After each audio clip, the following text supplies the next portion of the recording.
ድርጅት እንዲመሰረት ያደረገው አንዱ ነገር ምንድነው የኔ ክራንች መቸገር ነው። በክራንች ምክንያት እኔ የሚያክማቸው ታካሚዎች ቆሞ ማይራመዱ ከሆነ እኔ ኢትዮጵያ ለቃለሁ።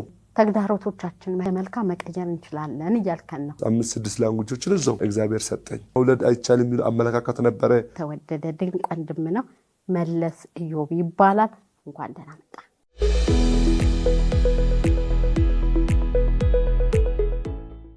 ጤና ይስጥልን ውድ ተመልካቾቻችን፣ ይህ ብርሃን ሾው ነው። በየሳምንቱ በዚህ ሰዓት የሚተላለፍላችሁ እንደምን ቆያችሁን፣ እንደምን ከረማችሁ፣ ሳምንታችሁ እንዴት ነበረ?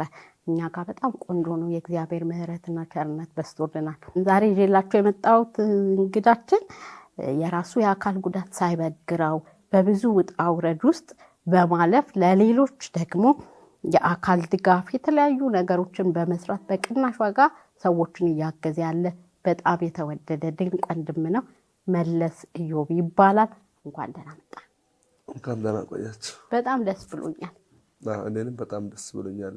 ያው ጓጉቼ ነበር እስከሚመጣ ድረስ። እኔ በጣም ደስ ብሎኛል። ጌታ ኢየሱስ ይባርክ። ስራዎችን አውቃለሁ፣ አብሬ ተወሰነ አሳልፌያለሁና የምትሰሩት ነገር በጣም ድንቅ ነው። እስቲ በጣም ስለጓጓው መጀመሪያ ስለ ድርጅትህ ንገረኝ። እንዴት ተመሰረተ?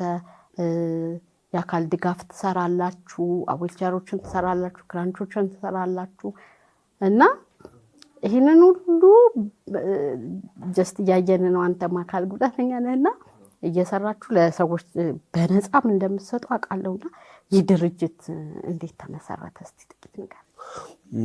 መልካም ነው። ያው በመጀመሪያ እኔም በጣም አመሰግናለሁ ብርሃን ሾው ላይ እውነት ለማቅረብ ከ2-3 ወር በፊት ስለጋበሽ። በመቀጠል ያው እኔ ያው ከልጅነት ጀምሬ ነው አካል ጉዳተኛ የሆንኩት።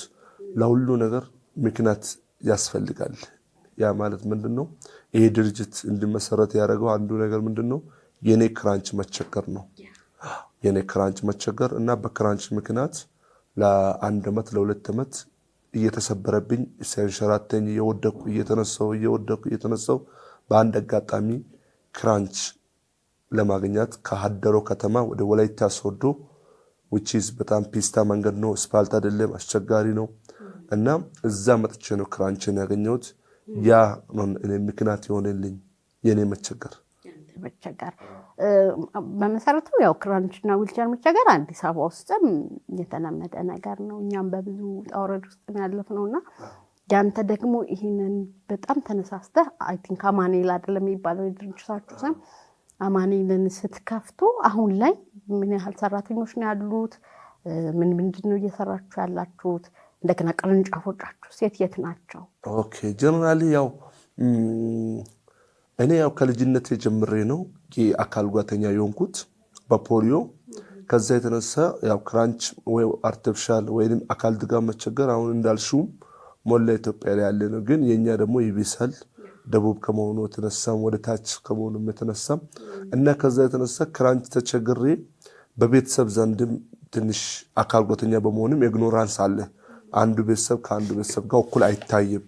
ምክንያቱም አንቺ አካል ጉዳተኛ ስትሆኚ ወይ አንተ አካል ጉዳተኛ ስትሆን ወይ አካል ጉዳተኛ ሲሆን ቤተሰብ የሚሰጠው ቦታ ይለያል።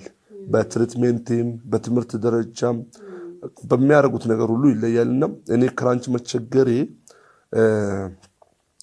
በልጅነቴ ሆነን ለመናገር እኛ ቤት ያው ክርስቲያን ናቸው ይጸልያሉ።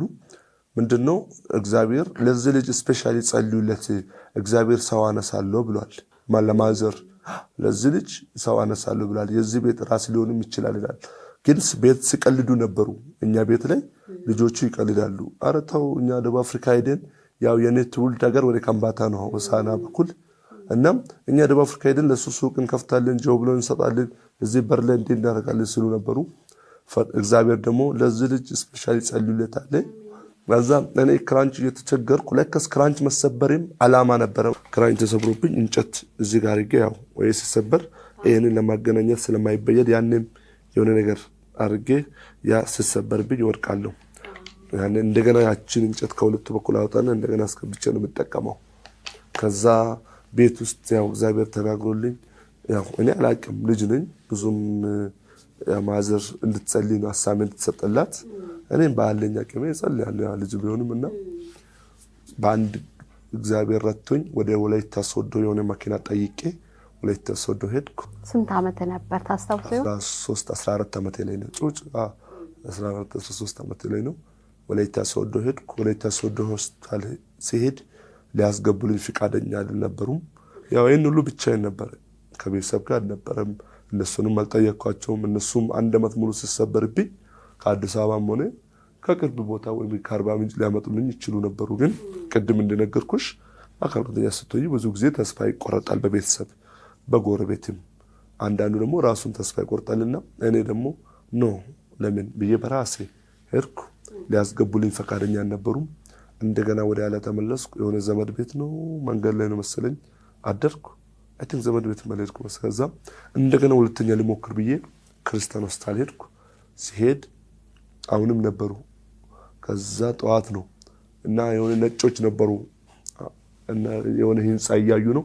ክራንች በተሰበረብኝ ክራንች ሮጬ ገባሁ ግቢ። ስገባ ጥባቄው ቆም ስለኝ ነበር። እኔ ደግሞ አይቼው እንዳላየው ሆንኩት። ከትላንት እንዳላስገባኝ ምክንያቱም ብቻዬን ስለነበርኩ ህፃን ስለነበርኩ ምንም ምክንያት አልነበረኝምና ስሮጥ ቆይ ከለከሉት። እሱ ሮጦ ደረሰኝ እኮ ስለዚህ ቆይ እስኪ አለው ጠየቁኝ። ምንድነው? ክራንች ተሰብሯል አልኩት። ኦኬ እኛ ከክራንች የበለጠ ልንረዳ እንፈልጋለን አሉ። እንዲያዩና ነው። አዎ እሺ መልካም። ምንድነው ስል ይሄን ነገር ቀጥ እናደርግልኛለን አሉ እና ያላነሰ እስከ 5-6 ኦፕራሲዮን አደረጉልኝ። ቤተሰቤ ግን አላማከርኩም፣ አልጠየኳቸውም፣ ተመልሼ አልሄድኩም። ኦፕራሲዮን ማን ትፈልጋለህ ስሉ ኦኬ ዋትኤቨር የፈለጋችሁት አድርጉ አልኩ። ዋትኤቨር አድርጉ፣ እኔ የፈለኩት ክራንች ነው አልኩ። አስገቡኝ፣ ኦፕራሲዮንም አደረጉኝ። 3 ወር 4 ወር እዛው ቆየሁ ቤተሰቦቼንም ሳልነግራቸው። ከዛ በኋላ ነው እነሱም ያወቁት ብቻዬ ማለት ነው። እዛ ጎን ያሉ ሰዎች እያስተባበሩ ምን እያደረጉኝ አይዞህ እያሉ ልጅም ጩጭም ስለነበርኩ ላይክ እንደ ልጃቸው እያደረጉኝ እዛ ቆየሁ።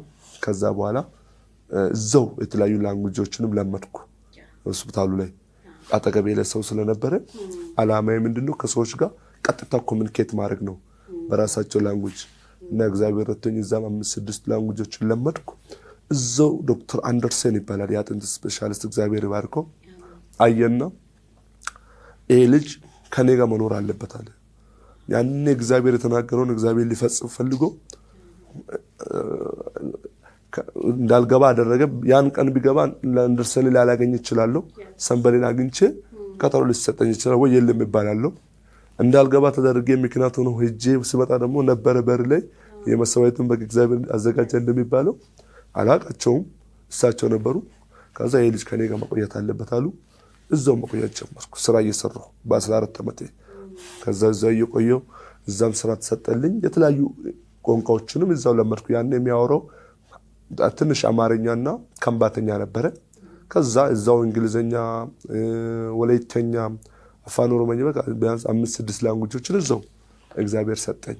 ምክንያቱም ጠየቅኩት። ያን የተናገርክኝ እግዚአብሔር ዛሬ ፍሮንትሪ ፌስ ለፌስ እንዲያወራ እርደኛ አልኩት። ወደ እንግሊዘኛም ሌላ ስፔሻሊስቶች እያሉ ሌላ ሐኪሞች እያሉ እግዚአብሔር ረድቶኝ እኔ ቀጥታ ከሳቸው ጋር ማውራት ጀመርኩ። ምክንያቱም እግዚአብሔር ያን የተናገረውን ሊፈጽም ፈልጎ ነገሮችን ሲያመቻች ነበረ።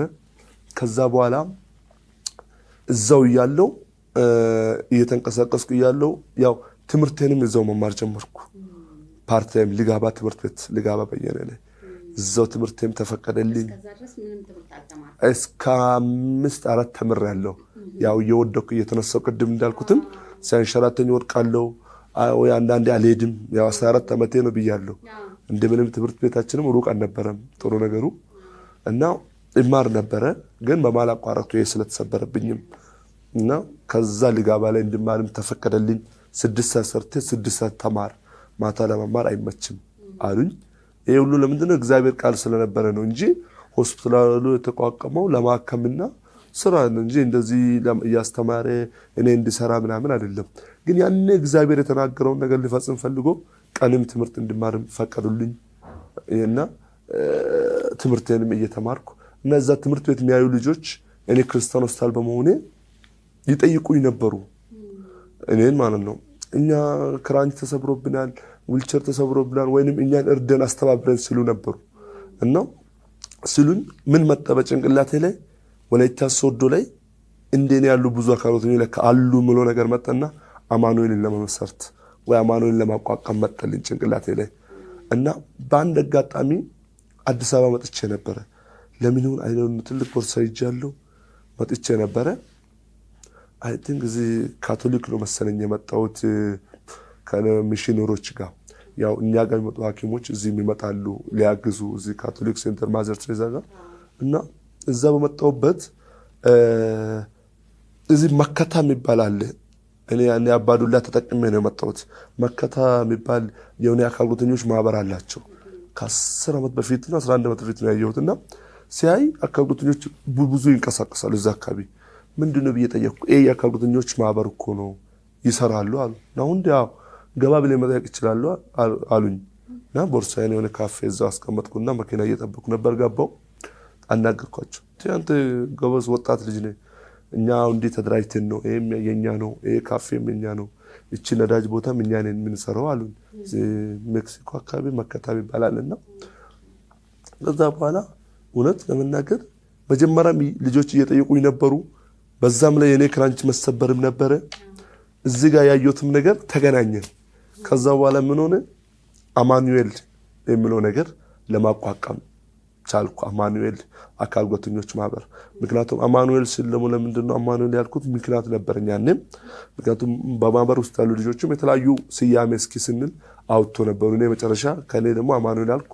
ለምን አልክ ሲባል አማኑኤል እግዚአብሔር ከኛ ጋር ነው፣ እግዚአብሔር ከኔ ጋር ነው። ምክንያቱም እግዚአብሔር ከኔ ጋር ባይሆን ኖሮ ወንድሜ አላመጣም ወይንም ከሚኒስቴር መስሪያ ቤት ተደውሎ አልተነገረም ለስፔሻሊስቱ ወይንም ከሆነ አካል ደብዳቤ መመልከቻ አልተጻፈም። እግዚአብሔር ነው እኔን ደካማ ሰውን ትላንት አትግባ የተባልኩ ሰው ገብቼ ዛሬ ደግሞ ትምህርትም እንድማር ተብዬ ዛሬ ደግሞ ሌሎችንም እኔን መጥቶ እንዲጠይቁኝ እርደኝ እንድሉኝ ያደረገው ብዬ አማኑኤል የሚለው ነገር አልኩ። በኔ እሺ እነሱም ተስማሙ። ምክንያቱን እና ኤክስፕላኔሽን ከሰሙ በኋላ ልጆችም ከዛ በኋላ አማኑኤል የሚለው መሰረተን። ከዛ በኋላ ለተለያዩ የአካል ጉዳተኞችን ክራንች የመጠገን ዊልቸር የመስራት አልፎ ተልፎ ምንድነው የሚገርም ነገር እኔን ያከመኝ ሐኪም ሆስፒታል ላይ ያው ቅርብ ነኝ ለሱ። ምክንያቱም ሌላ ሐኪሞች ሁሉ ይሄዳሉ ከጥቁር አንበሳ የመጡት ሌሎችም ይሄዳሉ።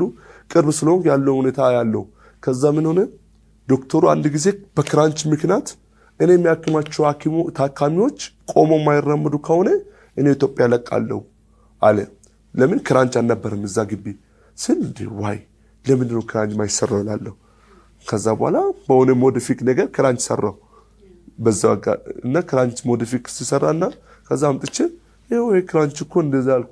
ዋው መለስ ዩዲዚስ ሁሉም ከብረት ሰራው ክራንቹን አሁን በልጆች ማለት ነው በኔ ማከ ከዛ ጎማ ብቻ ነበርና የቀረው ዋው ይሄ በጣም ጥሩ ነው ወሰዳቸውና እኔ አክሰፕት አድርጋለሁ አለ ባንዳፍ ስለዚህ በጣም ተገረምኩ። ያም ለኔ ልጆች ስራ እድልም እዛው ፈጠርኩላቸው በወላይታ ሶዶ። ግን መጀመሪያ ያሳየክ ሰው ነበር ክራንች እንዴት እንደሚሰራ እንዴት ማድረግ እንዳለብክ የነገረክ ሰው አለ? የለም ሆነን ለመናገር በቃ እኔ አዲስ ነገር ማድረግ ወዳለሁ። ምክንያቱም እግዚአብሔር በቃ ለምንድን ነው ይሄንን ማላረገው እላለሁ። ምክንያቱም አንድ ነገር የሆነ ይሄ ሲባል ኖ ኢትስ ፖሲብል እላለሁ። አሁን በቃ ይሄ ነገር ለምን እንዲህ ይሆናል? እውነት ለመናገር አንድ ጊዜ ሆነ አልጋ እንዲህ ተበላሽቶ ነበር። ሐኪሞች ነበሩ ይሄንን ነገር መለስ ነው የሚችለው ይላሉ። እኔ ምንም እኮ ኮርስ ወሰድኩ ነገር የለም። ወዲያው መጣና ተኝቼ አልጋ ውስጥ የውጭ ሀገር አልጋ ነው የሆነች የምትነካ ነገር አለች። ታካሚ ሳይቅ ተነሰበትና ሐኪሞች ሁሉ ተገቧሉ። እኔ ራውንድ ነው ስመጣ የት ነበርክ መለስ ምናምን አለኝ።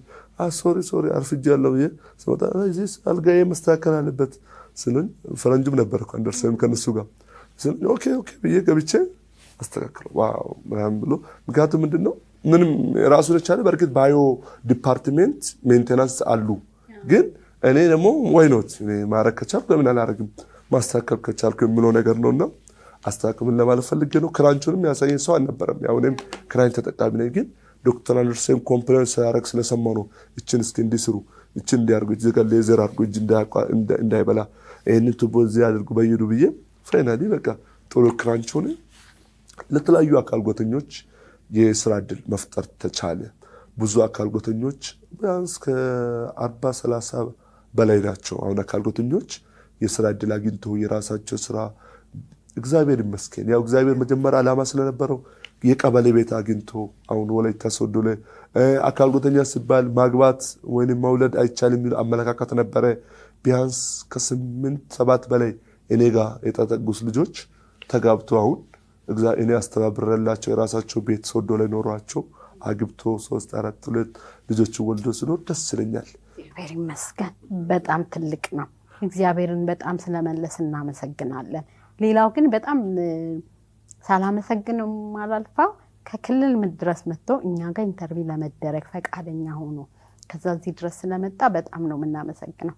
በህይወት ቲቪ ቻናል ሙሉ ክሩዎች እናመሰግናለን። ተባረክልን መለስዬ። እኔ በጣም አንድ ወደ ልቤ ምንድነው እያሰብክ ያለው ተግዳሮቶቻችን መከራዎቻችንን ወደ መልካም መቀየር እንችላለን እያልከን ነው። እስቲ ስለሱ ትንሽ ንገረን። ብዙ ተመልካቾቻችን በዚህ አይነት ጉዳይ ውስጥ ያሉ ሰዎች ስላሉ ይቻላል።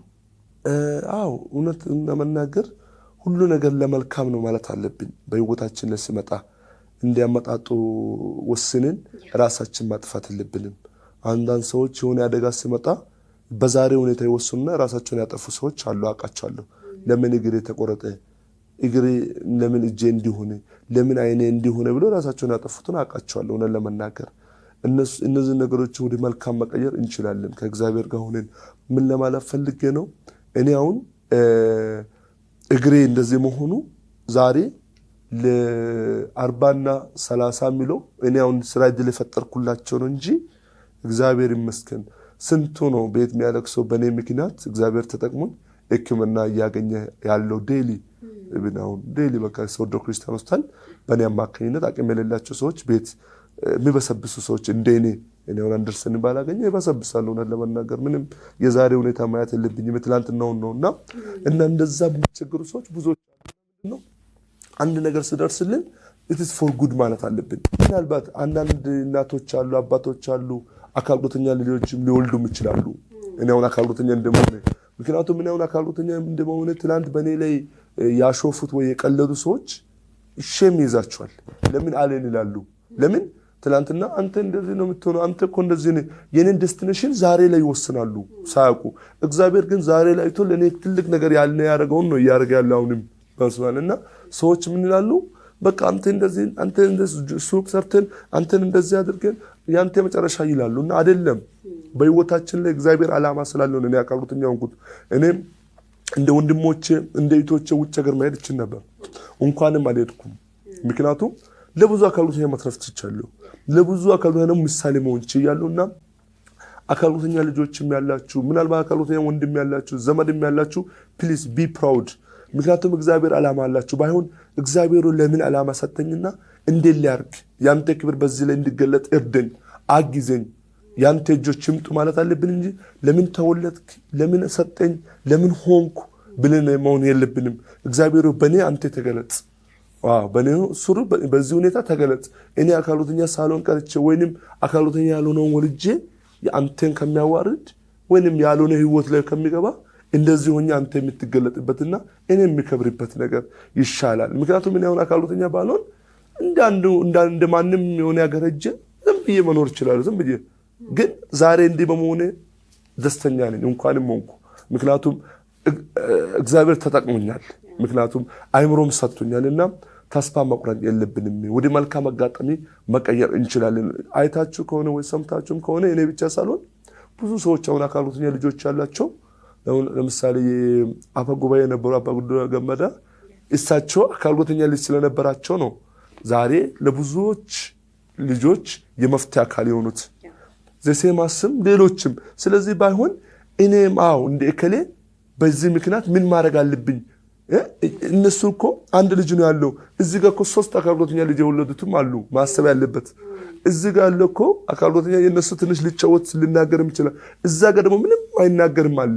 በቃ ምንም በዚህ በዛ ማይል ማቀመጥ ማይችልም አለ።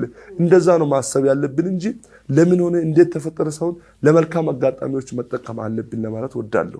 ሰላም እንዴት ናችሁ? ባለፈው ዝቅ ብሎ ያለው ልጅ አሁን ይኸው ቀና ብሎ መራመድ ጀምሯል። ከትንሽ ቀን በኋላ ደግሞ ኦፕራሲዮን ይሰራል። ይሄ እግሩ ቀጥ ይልለታል። እግዚአብሔር ይመስገን።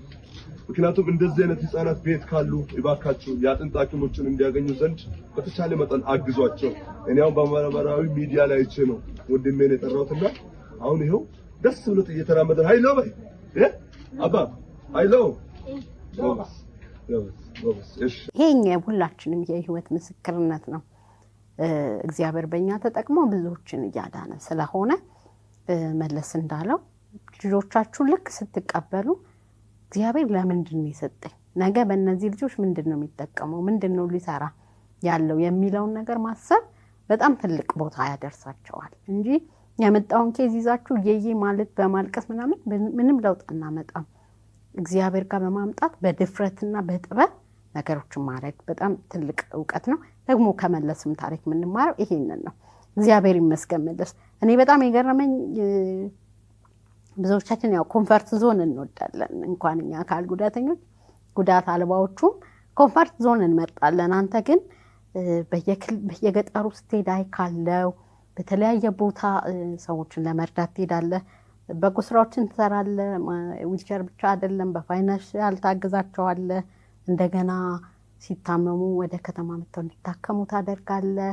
የባል ስጦታዎችን ትሰጣለህ። በጣም ሰፊ ነገር ነው እየሰራክ ያለከውና እንደው ይሄ በጣም በአንድ ሰው አቅም አይቻልምና አብረው የሚሰሩ አጋር አካላቶች አሉ። እንዴት ነው የምታረገው? ይሄንን ሁሉ አጣርተ ክልል ድረስ ሄደ መስራት የቻልከውስ እንዴት ነው? አብረው የሚሰሩት እነማን ናቸው? ያው ቅድም እንዳልኩች ነው ብዙ ጊዜ እግዚአብሔር ቅን ልብ ከሰጠሽ ኖርልሽም ቅን ልብ ከሰጠሽ ኖርሽም እንደሌለ ነው የምታረጊውም ይወየልኝም ነው የምትይው። እግዚአብሔር ግን ቅን ልብ ከሰጠሽ መነሻሽን የምታከውን መነሻ የሚያከውን መነሻችን የምናከውን መኖራችን ለሌላ ነው የምናስበው። ለመኖራችን ለሌላ በቃ እኔ ትናንት የት ነበርኩ እንዴኔ ምሰቃያለ እንዴኔ ምቸገራለ ብለን ነው የምናስበውና እውነት ነው። አሁን ብዙ አካል ጉዳተኞች አሉ።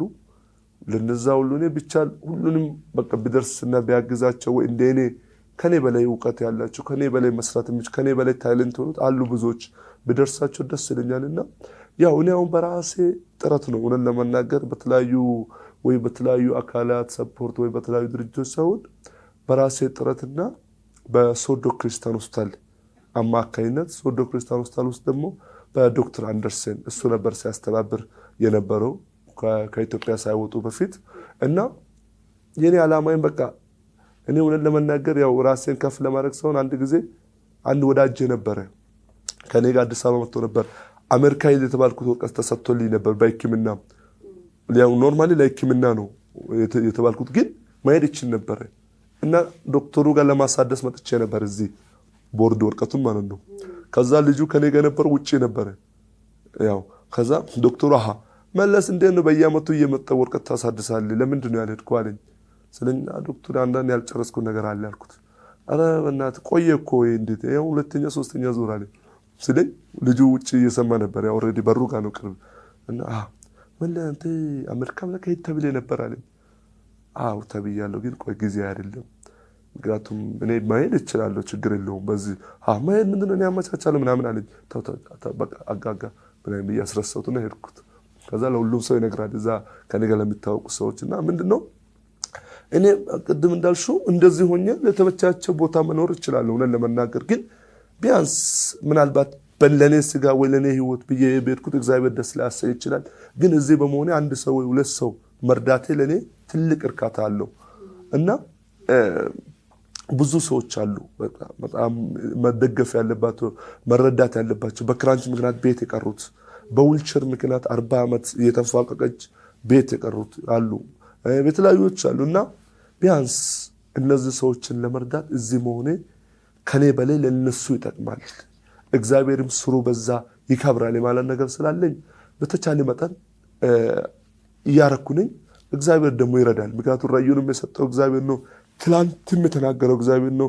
ለብዙዎችም አባት አረጋለሁ ያለው እሱም ነው። እኔ በኔ አቅም ማይታሰብ ነው ልጆኜ ወጣቶኜ እንደዚህ ግን እግዚአብሔር አንድ ስላስነሳኝ እችላለሁና የሶዶ ክርስቲያን ሆስፒታል ከኔ ጋር እየሰራል የተለያዩ የመንግስት አካላት አሁን ሼድ በመስጠት እግዚአብሔር ባርካቸው ቦታም በቃ ይሰሙኛል። ምክንያቱም ይሄ ልጅ እንዲህ አካል ጉዳተኛ ነው እንዲህ ለሌላ ይኖራል ብለው ምን ጥቁር ፊት አያሳዩኝም ነው። አዎ ለነሱ ነው። ሄድ እዛ ጋር አሳማቻችላቸው፣ ሄድ እዛ ጋር አስገባቸው፣ ሄድ እዛ ቀበሌ ቤት በቃ ይላሉ። እግዚአብሔር ባርካቸው። ዛሬ በዛም አካይነት ነው 6-7 ልጆች አግብቷል ያልኩት እና እንደዚህ ነው እየተንቀሳቀስኩ ያለሁት። ዋው እግዚአብሔር አምላክ ይባረክ። በአንተ እየሰራ ያለውን ስራ እያየን በጣም ነው የምንደነቀው። እኔ ቲክቶክ አካውንት ላይ አውቃለሁ፣ በሌሎችም ፔጆች በተለያዩ መገናኛ እንትኖች ላይም ስለመለስ በጣም ብዙ ጊዜ ይነገራልና ሰው በዚህን ያህል መጠን ከጨከነ መስራት የማይችለው ነገር የለም ብዬ አምናለሁ በእውነት። እኔ አንድ ቦታ ላይ ምን አየሁኝ፣ በጣም ገጠር ውስጥ ሄደ፣ በጣም ገጠር ሆኖ ለአንዲት ሕፃን ልጅ ዊልቸር ይዘላት ሄደክ አየሁና በጣም ያሰብኩት ማን ነበር የሚደርስላት? ማለት እቺ ልጅ ምን ነበር ዴስቲኒዋ? ምን ነበር መጨረሻዋ? ቢያንስ ቤተሰቦቿ እንደዚህም ለካለ እንዲሉ አድርጋልና እውነት ነው ያንተ መኖር በዛ ክልል፣ በዛ ዞን፣ በዛ አካባቢ ላሉ ሰዎች በጣም በጣም አስፈላጊ ነውና በቃ ኑር ነው ምንልክ። እግዚአብሔር ይባርክ፣ ተባረክልን። እስቲ መቼስ አንተ ወላጆች በብዙ ውጣውረድ እንዳሳደጉ ካቃለው፣ ብዙ መገፋት እንደደረሰብህ ካቃለውና በዚህ ዘመን አካል ጉዳተኛ ልጅ ለሚወልዱ ወላጆች ምን ትመክራቸዋለህ? እንዴት አድርገው ያሳድጓቸው? አንተ ያለፍክበትን መቼስ እኔ ያለፍኩበትን አሁን የሚመጣው ጄኔሬሽን ማለፍ የለበትም። ምንድን ነው የምትላቸው? ውድ ተመልካቾቻችን የመጀመሪያው ክፍል ይህንን ይመስል ነበር። ከመለስ ኢዮብ ጋር የተጨዋወትነው ጨዋታ በጣም ቆንጆ አስተማሪ እንደሆነ እርግጠኛ ነኝ። ነገ ልጆቻችን ምን ይሆናሉ ብላችሁ ለምታስቡ ሰዎች መልስ እየሰጠን እንደሆነ አስባለሁ።